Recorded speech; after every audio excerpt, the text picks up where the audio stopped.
So, it's on you to pay back the debt, he said. Out of the blue, my husband dumped his debts on me and vanished. No matter how many times I tried to reach out to him, I couldn't get through. What should I do? I can't possibly pay off such a large amount. But there were people who rescued me when I was at my wit's end. Mom, we'll be okay. The one who said this was my daughter. My name is Karen Sullivan, 35 years old. I'm a working mother living with my husband, John. John and I met at a mixer, which we attended as fill-ins. I was nervous, but John took the initiative to strike up a conversation and we quickly became friendly, exchanging contact information. After that, we kept in touch, gradually growing closer. And we started dating. I couldn't believe that I ended up dating a guy I met at a mixer. When I first started dating him, I told my sister, Lisa, about John. Lisa laughed and said, "I can't believe you're dating a guy you met at a mixer. I thought you would date someone from your workplace since you're so quiet." I've never been the outgoing type, and even after I became old enough to drink, I didn't attend social drinking parties with coworkers or friends. I was surprised too, I replied. You were just there to make up the numbers, weren't you? She teased. Yes, I admitted. When I showed her a photo of John, she was pleasantly surprised, saying, "He's unexpectedly handsome." After that, we caught up on each other's lives for a bit before parting ways. Lisa is single with no boyfriend. She seems to prefer being alone because it's easier, and has absolutely no interest in getting married or having a boyfriend. Though I understood her perspective, my thoughts were consumed with envisioning a future with John. Just imagine, if our relationship continues to go well, we get married, and have a child, how happy would I be? On my way home after talking with Lisa, I found myself smiling unconsciously. A few years later, John and I were happily married. I remember how I burst into tears when he proposed. We rented a new apartment and started our life together. We had never lived together before, so being able to spend the entire day with John felt like a dream. Although we both worked full-time and our schedules were mismatched, we made time to eat together and sleep side by side. We made a conscious effort to spend as much time together as possible. We had the same days off, so we would either lounge around at home or go for drives. Every day was filled with joy. Then, a significant change came into our lives. We had a baby. I will never forget the moment our little girl was born. She was so tiny, fitting perfectly in my arms. So, this is what happiness feels like. Our family celebrated with us in full swing. We named our baby girl, who had blessed us with her arrival, Susie. Before Susie was born, I had quit my job and was putting my all into my role as a full-time housewife, juggling household chores and childcare. Even though he should have been tired from work, my husband, John, would take over the chores and the childcare. "I'll take care of Susie. You go ahead and rest," he would say. "All right, thank you," I'd respond. I was glad I had married John. But, years later, I would come to realize that my thinking had been a mistake. A few years after Susie was born, John suddenly quit his job. He explained to astound me why he had quit. Apparently, he had been feeling stressed due to not getting along with his new boss. But, that doesn't mean he shouldn't have consulted with me. Sure, if my husband is struggling, quitting is an option. But, we are a family now, barely managing our finances with John's income, so he could at least have discussed it with me a bit. "What on earth? You're quitting out of the blue? Did you find another job?" I asked. "No need to worry. I've thought about it," he replied vaguely. His answer wasn't very reassuring. I had nothing but anxiety, but I had no choice but to trust John. Soon after, John found a new job. That was a relief. I could have gone out to work too, but Susie was still very young, so I wasn't keen on that idea. I wanted to watch Susie grow a little bit more. "How's the new job? Can you handle it?" I asked him. It's all right," he answered. "Did something happen at the company again? Like, you didn't get along with your boss or your colleagues?" "Relax, it's all good. Here, I'll take care of Susie." "Go take a bath," he suggested. "Really? All right, thank you." Something seemed off. But I thought it would be too persistent to keep asking, so I left Susie with him and went to take a bath. A few days later, John came home with a gloomy expression. I tried to ask him what had happened, but a familiar feeling came back to me. Yes, it was when John had suddenly quit his job. Had he quit again? I hoped that my hunch was wrong. But that hope was quickly shattered. I quit my job, he announced. Why? I asked. I just couldn't get along with the people there. They kept bossing me around. Can you believe it, being ordered around by people years younger than me? I just can't stand it, he explained. I see. Well, we can look for another job, right?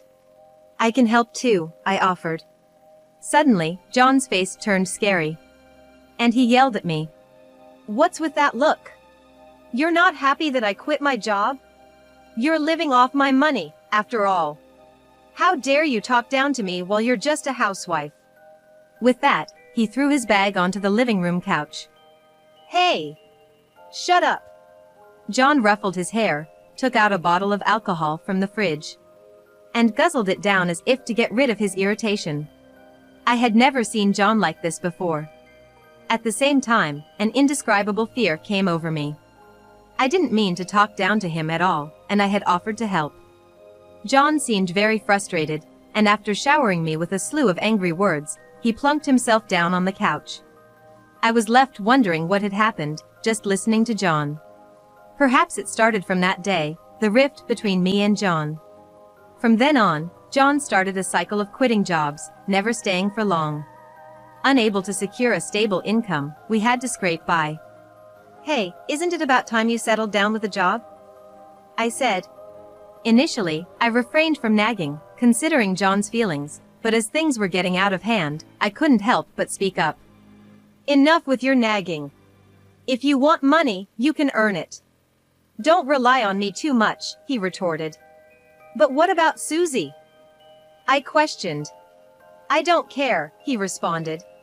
By then, John seemed to have lost interest in Susie, treating her like a burden. He was so happy when Susie was born, but now he seemed like a completely different person.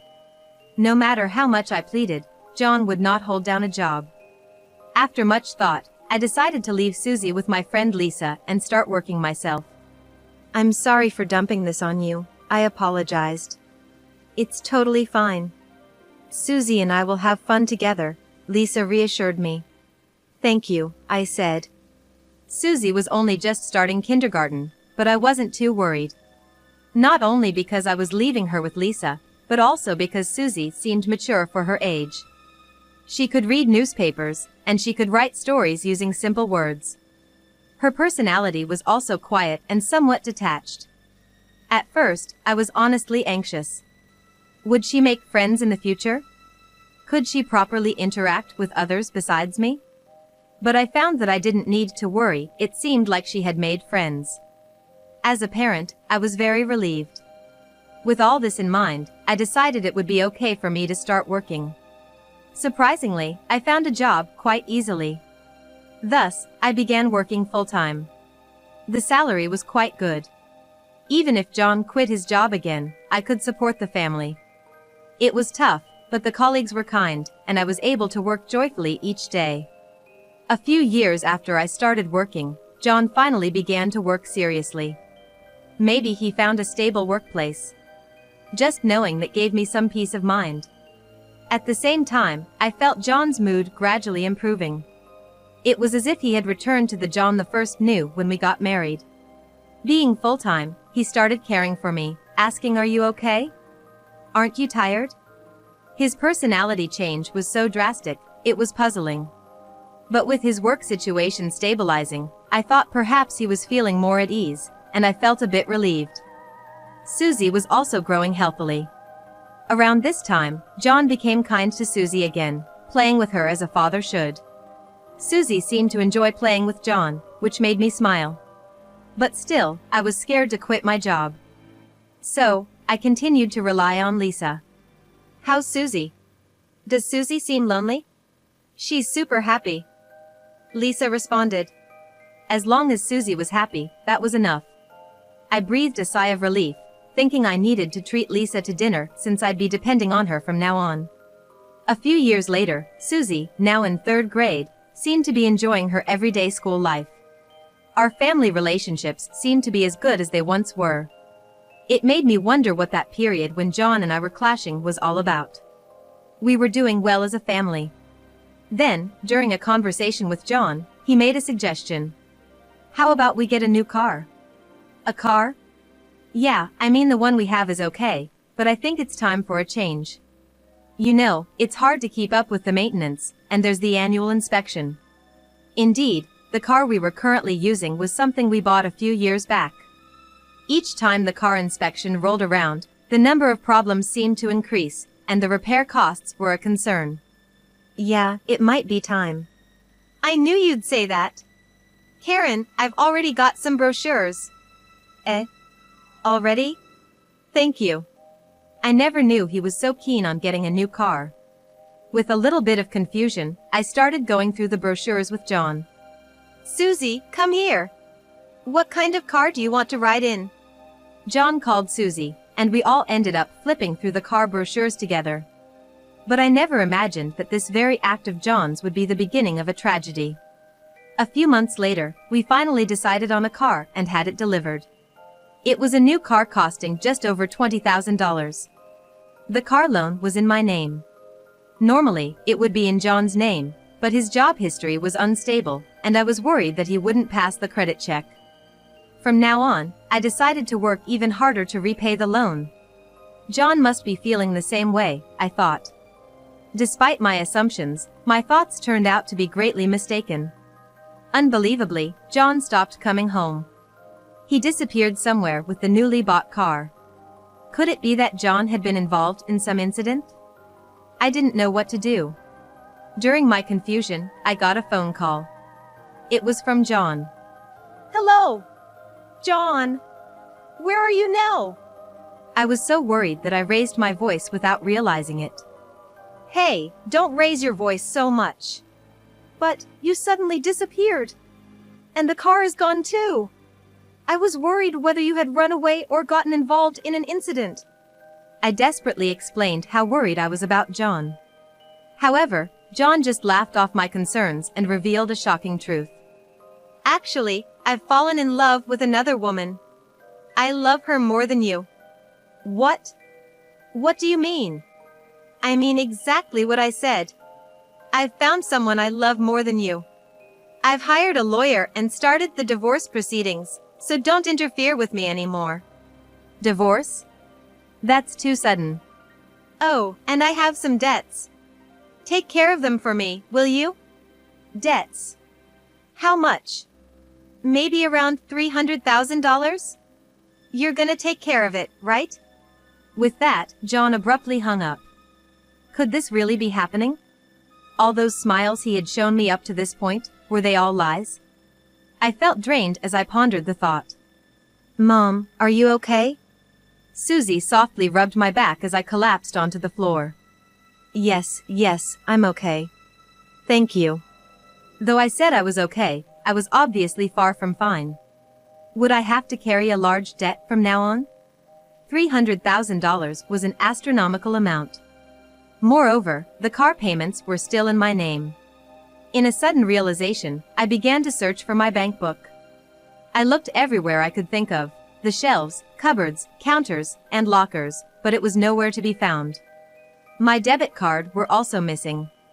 I opened the banking app on my smartphone. My balance had decreased.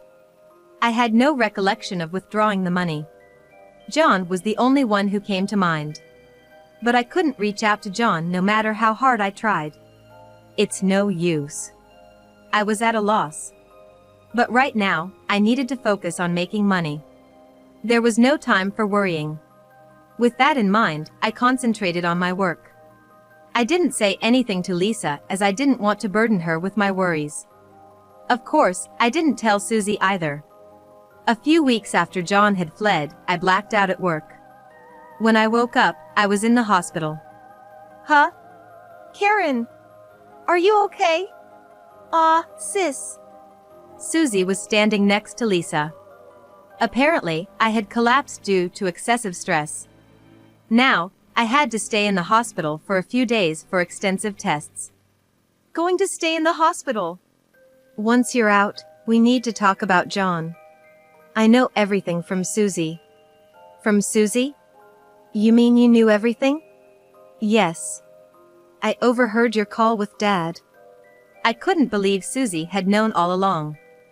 I was a bit depressed, thinking I'd get scolded by Lisa once I got out. The next day, the tests began. To my shock, they found cancer in my body. It wasn't advanced, and they said it would improve considerably with surgery, so I had the operation. After that, I was discharged, which was good, but I was not fit enough to work for a while. I had no savings, no income. On top of that, I had to pay for the surgery and hospitalization. That's when Lisa and Susie came to my aid. Susie had explained to Lisa in detail about my situation and what John had done. Hearing this, Lisa was furious. She decided to do whatever it took to find John and make him pay for the debts and damages. But I didn't know where John was. How are we supposed to know where John is? How are we supposed to claim anything? That's when Lisa made a suggestion. John had a car registered under Karen's name, didn't he? Since it's technically Karen's property, why don't you try to retrieve it first? Can I really do that? As I expressed my doubts, Lisa made a surprising comment. Actually, I found out where John works. Apparently, John worked at a company located in the same building as Lisa's. Although Lisa primarily works remotely, she occasionally sees him when she goes into the office. Well then, go to John's place immediately. I was ready to head to John's place immediately. I feared if we didn't act soon, he might disappear somewhere. However, Lisa stopped me. It's reckless to go there without any plan. I have a good idea. Or rather, Susie and I do. Hey! A plan? Lisa and Susie exchanged glances. I had no idea what they were thinking. As I watched them in a daze, Susie broke into a wide smile. Don't worry. We have a plan. What could they be plotting? Even when I tried to ask, they wouldn't tell me. However, a month later, I found out what Lisa and Susie had done. While I was at Lisa's house, a call came in from a certain individual. When I checked my phone, it was John. I ignored the first call, but he kept calling relentlessly. I wonder what he wanted. Tentatively answering the call, I heard John shouting in panic. Hey, help me! What are you talking about? Just come! If things stay like this, I'll get arrested. And with that, John blurted out his location and hung up. Lisa and Susie, who had heard the conversation, finally spilled the beans. Actually, we reported the car as stolen. And it was Susie who came up with this plan. Brilliant, right? Susie blushed shyly. I thanked Lisa and Susie, and headed to where John was. The location was a park relatively close to our house. John was surrounded by police officers. They were probably questioning him. We went to John's location. We then explained the situation to the police officers and asked them to leave. After that, John ushered us into his car to talk. Inside, there was a stern-looking woman with crossed legs sitting in the passenger seat. The woman kept glaring at us. Man, I'm glad you guys came. But why did the cops show up at my place? John seemed oblivious to what the police had told him, which made me sigh. Well, because we reported the car as stolen. It's my property, after all. What? John and I are already divorced. Right now, he was technically driving someone else's car. It was only natural that a stolen car report would be filed. I guess he never expected something like this to happen. As John was stunned, Susie hit him with another blow. Hey, why did you leave us? Why did you borrow money and never pay it back? Why? John heaved a sigh of exasperation. However, he did not initiate any conversation. You planning on staying silent? Well, if you keep this up, I'm gonna call the cops. You do realize you've already committed a crime by using my name without my consent, right? Hearing this, John began to talk hesitantly. The name of the woman he was cheating with is Linda. It seemed she had just joined the company where John is currently working. They became close at the welcome party and ended up in a romantic relationship. And apparently, about 3 months ago, he got her pregnant. Indeed, Linda's belly was showing. "So, that's why you abandoned us," I said. "Abandoned is such a harsh word," he replied. "But it's the truth, isn't it?" I countered. John looked taken aback as Lisa suddenly chimed in. Watching his reaction, Lisa pressed on with the conversation. Next, Lisa started lecturing John about his past behavior. How he dumped his debts onto others, his attitude towards the family, his habit of quitting jobs quickly, and his tendency to shout at the slightest provocation. Whether John was remorseful or not, he kept his head down in silence. Linda seemed to be getting increasingly irritated at John's silence. I tried to ask about the reason for the debt, but he wouldn't tell me anything. At that moment, Linda, losing patience, blurted out a shocking revelation.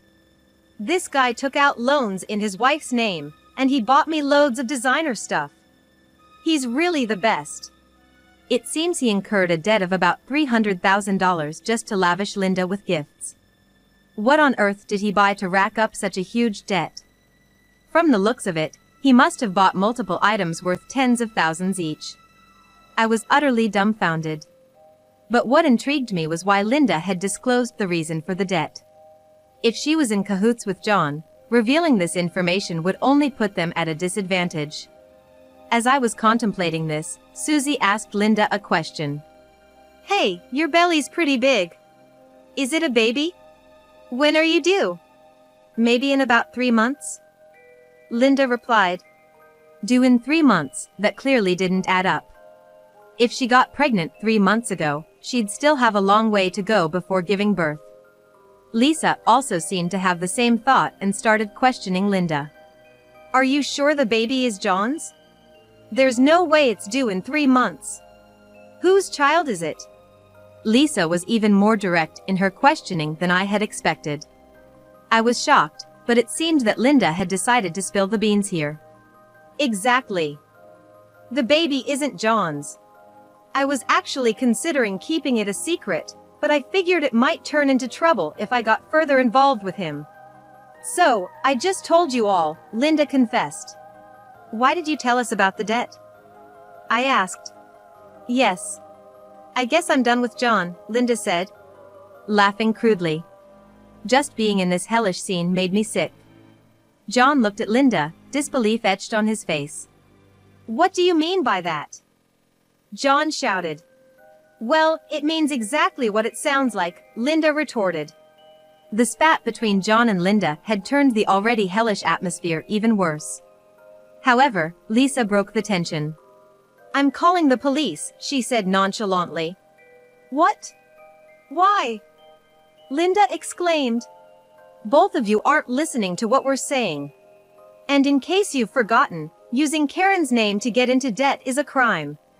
And John, driving her car without permission is a crime too. As far as we're concerned, you and Karen are strangers now," Lisa explained. With that, Lisa told me to call the police. John and Linda tried desperately to stop me, but I brushed them off and continued with the call. A few minutes later, the flashing lights of a police car could be seen. This was the way to make them pay for their sins. The debt and the car issues, they'd have to figure it out. I felt relieved. Afterward, both John and Linda were held accountable for their actions. Neither of them received probation nor were they sent to prison, but they were ordered to pay me damages, child support, and repay the debt. It seemed they were both quite put out by it all. They pleaded multiple times through their lawyer for a reduction, but in the end, the recording Susie had made in the car served as evidence, and no reduction was granted. I wondered why Susie had been recording. When I asked, she said she'd seen it on a TV show she'd watched with Lisa, and had decided to do the same. As I thought, Susie really was clever. At the same time, I wondered what Lisa had been showing her. Since then, Susie and I have been living with Lisa. Her house wasn't far away, so it wasn't an issue for Susie to commute to school. We got the car back safely, and John was dealing with the debt. If he hadn't done all these strange things, John wouldn't have ended up in this debt-filled hell. This situation would definitely not have gone smoothly if it hadn't been for Lisa and Susie. I continue to work every day to provide a happy life for both of us.